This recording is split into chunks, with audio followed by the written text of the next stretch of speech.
CMMS Radio talks about all things CMMS, computerized maintenance management software, focused on maintenance management. It's the people, the process, and the culture that make your CMMS journey a success. All right, welcome back to CMMS Radio. We are recording at Mainstream UK Summit. This is the first ever of these events in the UK by the mainstream community. They really are all about community. Lots to talk about on that, but right now we want to get into it with the one and only Will Ocean. You probably know. Should I do this actually? Should I do this? Yeah, do come that. on. Reliabilitygang and maintain reliability. Now, what's interesting about this young man is what he's done in a fairly short period of time. So we're just going to have a chop it up session, talk about some maintenance things that I might not understand as deeply as him or a lot of you practitioners out there, but that's the whole goal here. We want to have real conversations. We're in Birmingham. We're at the Millennium Point. I'm pretty sure this is going to happen at the same place next year. I'm not supposed to say nothing, but now you know. Keep that shush. Yeah, but yeah. I just want to say as well, thank you, Greg. We met actually at the hotel yesterday, didn't we? It's true. I rolled in. I was like, "Oh, Greg." Obviously, I've seen your face all over LinkedIn, and I'm very aware of what you're doing in the space because you know you're doing well because when you go through the algorithm, you pop up. And that is, I think that's a kind of a metric that you need to understand that you are there, and you're showing your content and you're popping up in the feeds. So to see your face and to see you yesterday, I was like, "Oh, Greg," and we went for I took you to a nice traditional Wetherspoons, nothing too fancy. Yeah, with a few bits of chicken bits, didn't we? And we just had a really nice chat, and it was really nice, man. It was really good to have that a couple of hours before today and at the event today, and really looking forward to. And last night too, these guys took me out for some proper English pub, didn't we? That's right. You got the experience. So yeah, we went to the Woodman just around the corner, had a few. Got my morning started with a proper English breakfast, and here we are. So, Will Ocean, thank you for being here. I appreciate it, man. I appreciate it. I want to talk about your journey into maintenance and reliability, but more specifically about kind of how it started when you got what I would call like a big break. Yeah. And then how that propelled you into actually growing the company and kind of turning that corner. Yeah. So, to be honest, our growth was really quick, and it happened in a really weird time. Okay, so we started to grow from COVID, coming the back end of it. Yeah. And there was a real shift. I don't know whether you found that with a lot of the people that you've interviewed. There was a huge shift with reliability then, and I don't know what it was. It was quite a seismic kind of change from before and after. So prior to that, I was 4 years myself, just me. So I got to the stage where the first 2 years was just survive, just build the business. And I'll be honest, I genuinely thought that I'd be busy in 6 months. I was naive, and I think because I could do condition monitoring really well, I just thought I could just copy the model. Yeah. But when you start a business, you've got all these other factors that you don't take into consideration, like how are you going to generate your leads, how are you going to get out there, how are you going to be also. The previous company I used to work for was a big MRO, big company called Eric's, and I used to be an armature wine. I used to wine motors, and then I kind of progressed my way through to become a condition monitoring engineer and kind of built my way that way. Yeah. But the way that they get business is key account sales. So they've got guys already seeing customers. They've already got a huge network of people. So when I started myself, okay, I knew how to do the CM part, but I didn't really know how to build a business, and I had to learn very quickly. You're on limited time when you start. You've got, ultimately at the start, I had to, it's very risky for me to do that. Of course, but it's some of the best stuff because, like, a lot of the people that I know, they might have had a plan, they might not have, but once it starts rolling, they're just figuring it out. Yeah, and that's kind of what it was, to be honest, Greg. It was kind of figure it out as you go, because I don't think you can plan and be prepared for what life throws at you. Yeah. And I think if you are, it doesn't always go that way, and you're going to have to pivot. And I think pivoting in business is so important.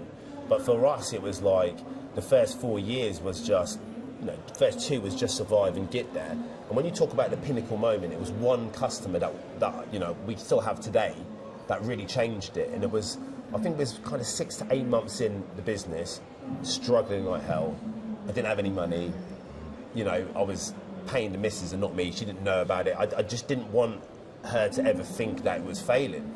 And that was crazy at the time. I tell her that now, and she says, "You're so stupid for not telling me. I'd have supported you, all the rest of it." Yeah. But when you've got a young family like that, you don't want to put pressure on the situation. Do you know what I mean? You kind of feel like, I don't want to also lose faith in me, because if that happens, then what have I got? You know, who's believing in me? Yeah. But that one contract was a big malt company, and I remember, I'll say it now, Stuart Morgan, absolute legend of an engineering manager. He's also really mentored me as well through till now, you know, because he's managed a lot of people and he's taught me a lot of stuff. But he was really pinnacle at the time, because he knew that I was a startup. There was no hiding that. Yeah. But when we had that meeting, he knew that I could solve the problem that he had, and he also really kind of, he took the risk, man. Yeah. And that was the biggest turning point for me, and I'll tell you why. I needed a big contract. You know, it was 4 days VA. It was kind of big site. They really needed it jump started, but I needed the case studies. I needed to find the defects, find the bearing defects, cutting them open, show. And from that point, that's when I really started to post more on LinkedIn. And I really started to put all them case studies in, but I was really good at trying to say, well, here's the value. Do you know what I mean? Rather than saying, we found a problem, I was better at kind of showing what it prevented or how that could help the business. And when I started talking about that on LinkedIn more freely, it created more of a persona, and that's when Reliabilitygang kind of came from. Yeah. And in previous, like, I've done a lot of music in the past, so I've promoted a lot of stuff like musically, and I've used social media quite a lot to be able to promote myself in the past. So it was kind of like, well, learn what we've done successfully there and apply it in the engineering world. Oh. And when we started doing that, that's when it started to get busy, and it was very weird. That one contract that we won, it kind of then went from me being struggling to all of a sudden being completely for myself personally. And, you know, the business run like that for a good kind of 2 to 3 years after that. And it was a sweet spot, and it was really nice because I earned good money, and I was in control of everything. So, like, you make sure everything's the best quality, and you want to you deliver, and the service was really good, but there was a ceiling. My time, I couldn't spend time with my family as much because I had to do the work. More customers wanted to come on. I felt like I was letting them down. And I think there's a saying, if you're not growing, you're almost withering. And that kind of what it felt like. It felt to me that if I'd have continued to do that, it wouldn't fulfilled what I needed to do next. That's that kind of balancing act, and we talked about it last night a little bit. Yeah, we did, when we talked about work-life balance and all that. So we're not doing the fun questions today. We're going deep. We're going deep today. Yeah. So now, fast forward a little bit. Now you have a team. I think you're 11 strong. There's 11 of us now, yeah. And one of the things that I really love about your story is how you tend to focus on not just the work and doing great work, but you focus on the people and building great people. Yeah. Can you just tell me a little bit about that? Because I think it's important for people to know that I kind of think that's the way. That's what leadership is. I think it is, and it's not easy, because I think we've got a great team now, but we've had to break a few eggs. You know, not everyone that's come on to maintain has stayed. Do you know what I mean? People have come and gone, but that's also a learning process in itself. And that's the thing. When you start managing people, I mean, I've always been a people person. You look at my disc profile and my high ID. I really want to be able to. It's always been in my nature to be able to bring people up. You know, I'm a very positive person. I want to try to give people advice where I can, and I'm that type of random guy that will give someone in the street some random advice because I just want to be able to make the world a better place. That's always been in my philosophy. Yeah. So any person that's almost come on with us, it's almost been a goal of mine to almost personal develop them as well. But that's also a double-edged sword because not everybody wants that either. Do you know what I mean? So you have to be careful. Like, some people that you try to do that, if they're not ready for that personal development change, they'll almost reject it in a weird way, even though you're trying to do the best you can for them. But that's, I suppose, me setting the culture at Maintain, that we all want to be better. Do you know what I mean? And that is our culture. So, unfortunately, and it's not to say that it's anyone's fault, just some people are not in the right spot in their life to be able to really adopt the personal development kind of philosophy. Well, because it takes work. They might not want to do that. They might not want to do that, yeah. They might not want to have that kind of self-awareness because it's... Self-awareness, that's the one, Greg. It sucks when you realize, oh shit, I got a problem and there's actually something I could do about it, but then I got to do all that. You've got to work on yourself, and I think that's the thing about personal development. We spoke about this infinite journey in life. It never stops. Do you know what I mean? And some people just want more of a comfortable life, which I get, and I understand that. But for me personally, I want everyone at Maintain to have the kind of culture that we all want to get better. Yeah. We want to improve our skills, not just with vibration analysis and asset reliability, but we want to be able to be better people. We want to be able to communicate effectively with people, and do you know what I mean? Bring people up, when we are. I've got a young guy called Brandon, and we spoke about him the other day. He actually called when we were together, and he's on the phone. He obviously heard a few conversations, but he's a really good example of someone who's not had any reliability experience, come from, a background that's not so wealthy. Yeah, but he grabbed it, man. He grabbed it. But the one thing, his nature, he's a very polite person, and he's always had that. And the way he conducts himself on site, he gets compliments of how polite he is, and the way he speaks to people. And that, for me, is everything, because having good manners and being well presented in how you speak to people, and sometimes it's challenging on site. You've got engineer managers that can be quite stubborn, they can be quite egotistical. That's just me being straight, Yeah. They don't talk to you in that way. And you've also got to be able to navigate sometimes, that is the way they are, and also respect that as well, and still be polite. And that's a challenging thing to do sometimes. You That's know all what I mean? that soft skill stuff, that human stuff I don't particularly like, but everybody says that I probably do. Yeah. It's like being able to, like... Yeah, and it's difficult because obviously you want to be you. Yeah. You never want to pretend you're someone you're not. Yeah. But in certain scenarios, you do get people that are profiled a bit differently, and they take information differently. Yeah. So you've almost, don't say be a chameleon, but you've got to be very empathetic to the way people are wired. So when you communicate with them, you can communicate effectively with them. Do you know what I mean? And that's difficult to do. That's difficult to teach as well, Greg. That thing about empathy, so like if we bring it back down onto the shop floor, the plant floor, whatever the environment is, that empathy is typically absent ego. And this ain't no psychology or philosophy thing, but it's a human thing. And that's where the opportunities present to build people, to solve problems together, because we're trying to walk in the shoes of the other and actually intentionally understand. And I'm big on this idea of seeking to understand. Yeah, definitely. I think that's important with people. It is. And so important. Maintenance is people, and then there's all the other technology and all that kind of stuff. But how then, with where you're at now and how you build people and how you're building your team, and you get in these environments like this, and I see you having lots of conversations, how do you break the barriers when you're working with a client to introduce reliability, which, I'm not a reliability guy. I'm here to showcase the people that do it.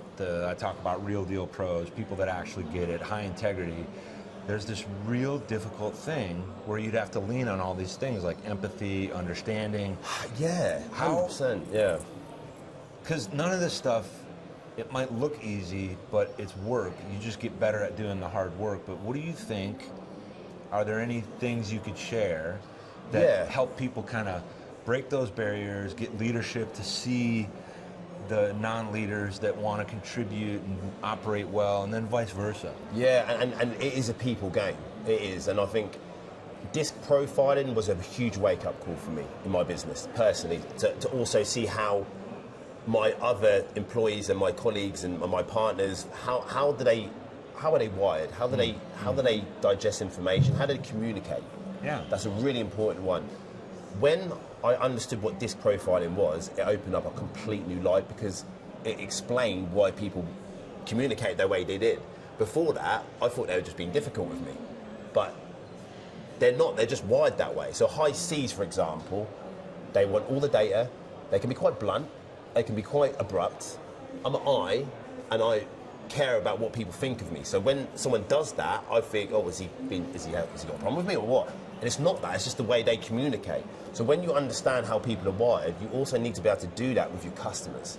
Because once you know how to communicate with them, it opens up a whole new world to you. Do you know what I mean? That's the first thing. Just being able to understand who they are and how you communicate the information. So I'll give you an example. if it's a high C, they like all the data, all the information.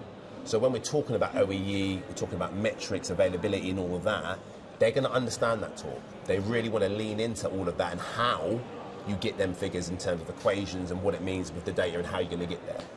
High Ds don't care about that. They just want the results off it. So this is the thing. So I'll give you a perfect example as well. Me and Will, right? Will's the other Will, director, high C. I'm a high D, right? So if he went to go to an engineering manager, Will, as a C, and spoke to him about all the data and he's a D, he's going to get bored, he's going to yawn, he's going to be like, hurry up, cut to the chase. I want how is it going to get to my goals? Yeah. Conversely, if I'm speaking as an I to a high C, and I'm like going in quickly and just saying, yeah, we're going to get here, and he's like, well, how? I want to know how. Give me the data. Give me the details. And you're like, no, we're just going to get here. We're going to fly here. And that's also something that I didn't realise, because I've been very sales kind of orientated and strategy, and I love talking to people, but I can actually annoy people that are high Cs. I can.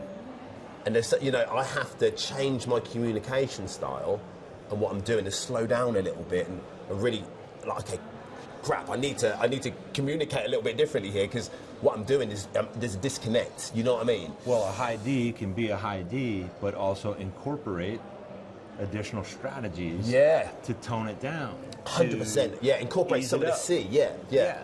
So because they use their high D to say, I'm going to use this tool. Yeah. So that's the first bit. I think once we can really understand how to communicate with people, that is a skill that I think everybody needs anyway in business. You need to know how to arrange that conversation and how also to profile them to understand how you're going to open that. So when you've got that communication, you operate on the same level, that's the first part. The second part is really explaining the value and seeing what are your business drivers? Why does your boss employ you? What are you measured on? Because what's important to him is a problem that you need to solve. If you can't do that, you're not going to get in there. Yeah. First of all, that's the first thing, is am I able to provide a solution for him first? That's the second step, all right? So first step is communication. Am I talking to this guy, right? Yep. Second step is knowing his value, knowing what he wants out of this, and making sure that your strategy aligns with that. And once you've got him on board, the third step, which is the hard bit, is now getting the whole company on board. But then you're working together as a partnership. Does that make sense? Yeah. So now it's like, right, we're together, form the partnership, here's the strategy, here's how we're going to sell it to the higher end of the business, and then we can get everyone trained to then understand the real scope. So if you can follow them steps, it's so intrinsic to get that training first across the organisation, so you're not pushing against pressure. Like me and him together add pressure, but there's too much to push against, just me and him. We need to align the business. We need to get many allies on side as possible to understand the reliability function and what we're trying to achieve and how it's going to benefit their lives. Do you know what I mean? Yeah. But you can't do that until you get approval from above to get the training. See, and that's where a lot of companies are in this in-between place. Right? And then it circles back. Yeah. Once let's say now we fast forward, you're in this situation, you're delivering, they're getting it, they're applying it, they're actually doing the work, and therefore, through the discipline and the right behaviors and the right activities, they're going to get the metrics, they're going to get the outcomes. Justifications, yeah. But then somebody leaves, that's an important part of that link. It is. And this is also, we talked about sustainability and longevity with reliability.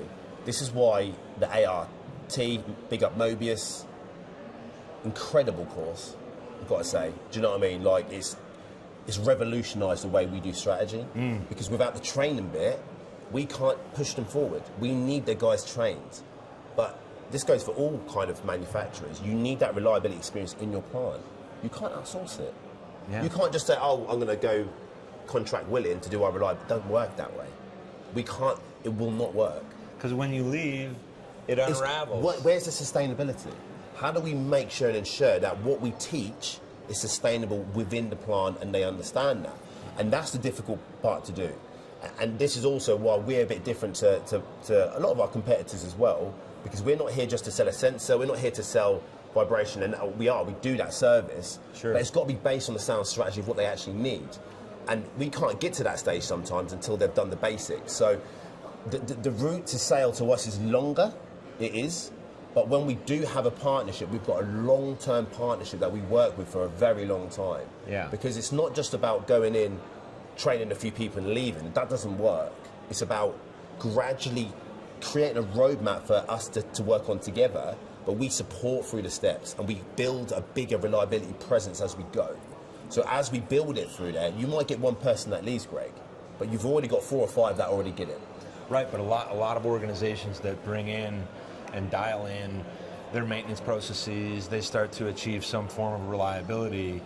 They don't always have that. No, and they get people leaving, they get a champion that leaves, they get a new guy that parachutes in, and he's like, oh, I don't care about that. We talked about that yesterday. We did, yeah. Guy comes in and redlines it because he sees what he sees, he doesn't know what he doesn't know, and let's be frank, sometimes they don't want to go look and understand what is this number. Yeah. And this number is 4 or 5 different things, and there's 2 things in there that if you cut that, you're shooting yourself in the foot. And we've had it. I mean, we've had companies where we've been on the journey, and one really major piece is left. You know what I mean? Yeah. And you know, You're good. When they leave, the whole thing falls down. Yes. And it's like, that ain't sustainable. That's not what we want as a business. Like, the problem is as well, which is really difficult, is that reliability is long-term metrics, it's long-term goals. It's a long time to get to where you need to be, and a lot of engineer managers have short-term KPIs. So they're not really necessarily interested in the long run. Does that make sense? They're looking what's in front of them now. Well, it makes sense, but it doesn't make sense that they wouldn't want to see it. Exactly. So we have to change that a lot. We've got to change that direction. We've got to look at a longer viewpoint. We've also got to really educate the whole company on what reliability means, so the people above can really kind of say, well, here's the vision to you guys. This is what we want. Do you know what I mean? Got to change that narrative, because the visions a lot of the time are not aligned from engineering management, from people up higher above, and that's a problem. You know, you need to be aligned in what you're doing. There's resistance to that adjustment to the narrative, and I'm going to talk about a friend of ours. Yeah. And that's Joe Anderson with Reliability. Big up Joe, man. What a guy. So when he breaks this stuff down, he really makes it simple and digestible.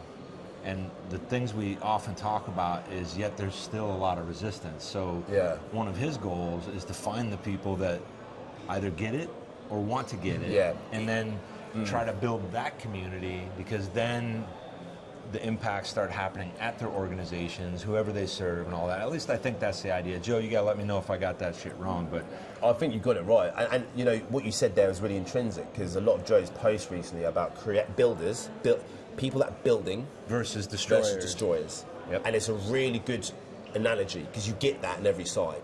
Builders want to be able to be progressive, open-minded, and want to be able to win. Destroyers are actually destroying it. They're doing what they can as actions to stop it from going where it needs to go. And sometimes they don't know it. They don't. They're subconsciously destroying something that they're not even aware of, which is even worse, because they don't know they're doing it. Does that make sense? And that is even worse, because there's no identification for them. There's no self-awareness that they're actually detracting from a higher end point to where the customer and the manufacturing company needs to be.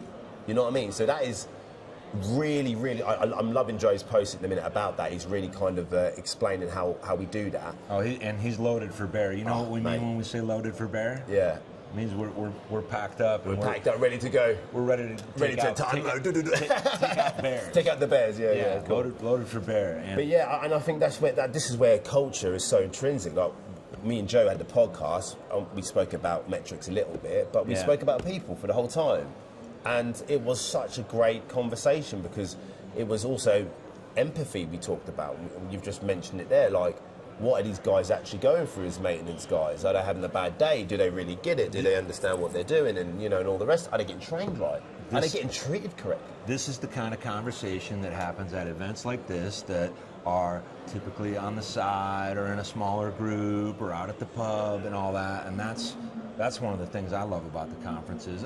The sessions and all that are good too, but I've had those experiences with Joe, and we talked much earlier. I think you mentioned one of your mentors, and like he's one of my mentors. Yeah, yeah. And that's cool, man. I think we all, I mean, and it goes in different directions. It doesn't matter if they're older or younger or over here or over there. That stuff matters. I think mentorship matters. And I think the other thing is when you get this kind of mentorship, it's an opportunity for you to take action. And that's something I'm trying to focus on. Yeah, man. Personally, with the podcast and with some of the things that I do, because I love nothing more than a haphazard approach, just winging it, hit the switch, and let's rock and roll. And that's what we kind of do at Reliabilitygang. It may not seem that way because we've got the equipment and it all looks very professionally done. Yeah. But when we put the cameras on, we got one subject and we don't have any agenda. Right. We just roll. And a bit like we're doing here. We don't have an agenda, by the way, guys. This is completely off script. Like, this is completely. Of course. Yeah. But I think, do you know what? That's the beauty of a podcast, though. It's catching gold, isn't it? Like adding something as simple as a sign-up sheet or writing out a schedule and who's on and who's been done. Yeah, and I can see it here. He's just got the people that you want to, Yeah. and that as far as his planning goes. But look at the gold that this is going to come out of this podcast, and look at the great combos that we've had already. And the advantage is this is a form of planning, and then a little bit of strategy. Yeah, there's a bit of strategy there as well. Yeah. So let's switch it up a little bit. Mainstream UK Summit. I'm assuming it's your first mainstream event. It is our first yet. Gone to the one in Australia? No, it's the first UK one. What kind of conversations have you been having, and like sessions? Have you gotten any kind of like nuggets, little insights? Yeah, anything? Drew. What a great. Shout out to Drew Troyer. Yeah, Drew Troyer. Wow, like the way that he talks is so. He does it in a way, and I don't know how it doesn't even sound technical, but it is. Like he just translates this information that a lot of people really struggle to do with reliability, because it can be quite complicated when you look at a lot of the metrics that are involved with it. But the way that he explained that was just gold, because anyone can understand that valued proposition. And we talked about reliability, and we talked about it earlier there about the value stage of really understanding what that means. Yep. And a lot of the people above the shark line, they call it talking money. And his whole presentation was based upon how do we actually communicate this information to people that are not engineers, okay? Because they don't speak engineering language. And he said it's like talking a complete different language, and it is. So the way that he explained that, and also is really inherent to what we do with that value part, which is the first part of any reliability journey. If your people can't see the value in what's going to happen, it won't happen. And this is where a lot of people are struggling, because they're trying to put sensors on everything, they're trying to do all of this, but they don't even know what value it's going to give them. But the problem is, what happens is, a bit of spend comes available with digital spend, and money comes in. They've not really done that value proposition yet. They've not done any strategy. They throw these sensors on everything, right? They don't actually detect the defects because no failure mode analysis has been done. They're not doing all the right condition monitoring techniques. They're not doing all the basic fundamentals that a strategy would identify. Something fails, then they say, oh, that's a load of crap. VA doesn't work. And it does work, but anything's not going to work if you don't strategize how it's going to work. Yeah. Do you know what I mean? You've got to create a strategy from it. So the whole route of this is always, it can be quite process driven. It's getting the value first, doing the right things. And the problem is, what people are reluctant to spend is stuff that's not tangible. Like, if you go buy a load of sensors, you physically see them, and it's a human psychology thing, like, oh, I bought something. Yeah. Right? Yeah. But it's crazy to think that you've bought something that adds no value afterwards, right? Yeah, which is crazy, right? But when you go pay for a strategy, which is going to save you loads of money as an output to be effective, because you don't have to now buy 20,000 of these sensors, because you've got a sound strategy of how you're going to do it. People don't want to spend money on that because they can't see a physical product to it. And it's like, it's not about what you buy, it's the output and the value that you get from doing what you're doing. And you can only drive that through a sound strategy, right? And how do you get that strategy in place? You've got to be able to justify it. And that's value. How do we justify the value? So if you're unable to be able to say, this is the value and this is what it's going to bring the company, and again, exactly what Drew said about that conversion of speaking in that language, you are constantly going to be in a perpetual loop of insanity. You're never going to be able to really move the dial on reliability. And this is why I say it's so important that training comes first. Awareness comes first. Why are we doing this? I had a company the other day, okay, perfect example, okay? They're doing an ARP course in November. So Will's going to train 6 of their guys, 6 of the lead people, planner, engineer, manager, operations, you've got health and safety, and you've got another reliability engineer, okay? Great people, really want to do it, yeah? But they had a group directive to put all of these IO-linked sensors on everything. But we looked at the frequency response of them sensors, 2,500 hertz. For anyone that's not a V8 expert, that means that's not able to pick up half the defects or failure modes that we want to find. And even operations managers say, whoa, we need to put a hold on this. I'm not saying that they've got big digital spend, which they want to spend, but when they spend it, they want to spend it that actually makes an impact. Yeah. Do you know what I mean? So he's got a challenge of almost slowing the digital part down and quickening the culture bit up. But what's really surprising is that he has to go through 3 lines of approval to get the training, but they're already ready to spend money on the sensors. So where are we at here? Like, the priorities over technology is there over strategy. And when you get this lopsided approach, you get loads of sites with loads of information and no strategy. Now we go back to the same scenario. We are drowning in information. We're drowning in it. It's everywhere. But we don't know what to do with it. That's and right. we're suffocating for wisdom. Wisdom is hard to come by. But when you get it, you get an insight and it brings huge value afterwards, right? But information means nothing until we make it valuable. So this is just a perfect example of where we're at, and we've spoken on the podcast before. The technology is moving so fast, but the culture's moving dead slow. So we have to do this, you know. That's what this is all about. I think I might call this one, what are we doing here? Because Will Ocean, man, thanks for keeping it real. Man, it's been an absolute CMMS pleasure, buddy, Radio. honestly.